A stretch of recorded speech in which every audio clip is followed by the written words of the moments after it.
কালকে ঢাকায় লক্ষ লক্ষ মানুষ একত্রিত হইল, হাতে ফিলিস্তিনের পতাকা নিয়ে মিছিল করল। কেন করল? আমাদের ফিলিস্তিনি ভাই বোনদের উপরে অত্যাচার হইতেছে, তাদেরকে নির্মমভাবে হত্যা করা হইতেছে। এই জন্য আমরা মুসলিম, আমাদের মুসলিম ভাই বোনদেরকে এই রকমের করতেছে। এই জন্য লক্ষ লক্ষ মানুষ ঢাকায় একত্রিত হইল, লক্ষ লক্ষ মানুষ ফিলিস্তিনের পতাকা হাতে নিয়ে তারপর মিছিল করলো। ঠিক আছে, কিন্তু দেখবেন এদের ভিতরেই অনেক মানুষ আছে যারা এক হাত জায়গার জন্য নিজের ভাইকে মারধর করে, নিজের ভাইয়ের সাথে খারাপ আচরণ করে, নিজের ভাইকে হত্যা করে, নিজের আপন ভাইকে। এই যে লক্ষ লক্ষ মানুষ একত্রিত হইল ফিলিস্তিনের ভাই বোনদের জন্য, ফিলিস্তিনের ভাই বোনদের উপর অত্যাচার হয়, নির্মমভাবে হত্যা করা হয়, এই যে প্রচুর পশুর মতো আচরণ করা হয়, এই জন্য লক্ষ লক্ষ মানুষ, লক্ষ লক্ষ মুসলিম, শুধু মুসলিম না, হিন্দু হিন্দু এটার প্রতিবাদ করছে। কালকে দেখছি লক্ষ লক্ষ মানুষের হাতে ফিলিস্তিনের পতাকা ছিল, তারা মিছিল করলো। এর ভিতরে বহুত মানুষ আছে, অনেক মানুষ আছে যারা এক বিঘা বা এক হাত জায়গার জন্য নিজের ভাইকে হত্যা করতে দ্বিধাবোধ করে না। মানে আসলে আমাদের বিবেকটা কোন জায়গায়?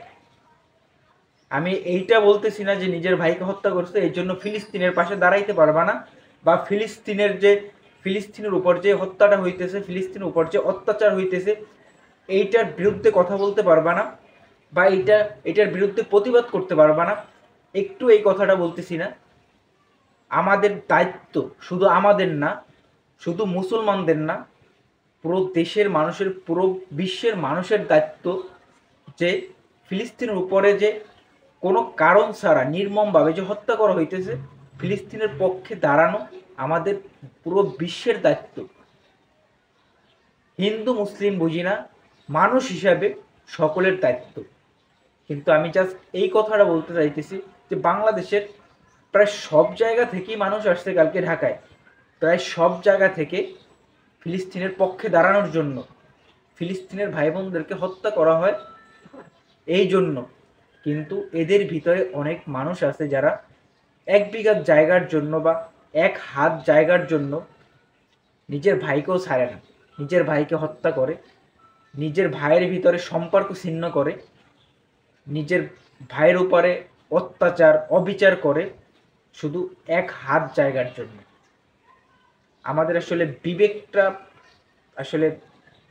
বিবেক কাজে লাগাবো কবে? আচ্ছা, এক বিঘাত যদি এক বিঘা না, এক বিঘাত বা এক হাত জায়গা যদি আপনার আপন ভাই আপনারটা খায়, এতে কি আপনার মানে সব কিছু শেষ হয়ে যাবে? মানে আপনি বাঁচতে পারবেন না, আপনি না খেয়ে মারা যাবেন?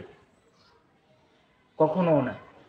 কিন্তু কেন এক বিঘা জায়গার জন্য, এক হাত জায়গার জন্য নিজের ভাইয়ের সাথে সম্পর্ক ছিন্ন করা, নিজের ভাইকে হত্যা করা, নিজের ভাইকে মারধর করা, আপন ভাইকে? কেন ভাই? নিজের আপন ভাই না, কোনো যদি একজন মুসলিম ভাই, কোনো যদি যেই হোক, কোনো মানুষ আপনার এক হাত জায়গা খায়, আপনি কি শেষ হয়ে যাবেন? কখনো না। আপনি ফিলিস্তিন ভাই বোনদের পাশে দাঁড়াইছেন, তাদেরকে হত্যা করা হয়, কিন্তু আপনার এক হাত জায়গার জন্য আপনি আপনার ভাইকে হত্যা করলেন, আপনার ভাইয়ের সাথে সম্পর্ক ছিন্ন করলেন। মানে বিষয়টা কেমন না? বিষয়টা মানে কিভাবে বুঝাবো? আমি বুঝাইতে পারতেছি না, আসলে এটা আমার ব্যর্থতা, আমি বুঝাইতে পারতেছি না আপনাদেরকে। আমরা এইগুলো থেকে আসলে বিরত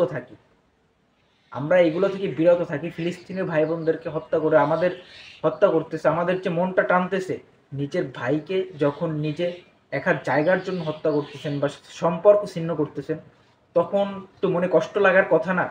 কষ্ট লাগার কথা। মানুষ হন, মানুষের পাশে দাঁড়ান, এক হাত জায়গার জন্য মারা যাবেন না, বা যতটুকু হোক অন্তত জায়গার জন্য আপনি মারা যাবেন না। নিজের ভাইয়ের সাথে সম্পর্ক ছিন্ন করেন না, নিজের ভাইয়ের সাথে অবিচার করেন না। এইটাই বুঝাইতে চাইতেছি।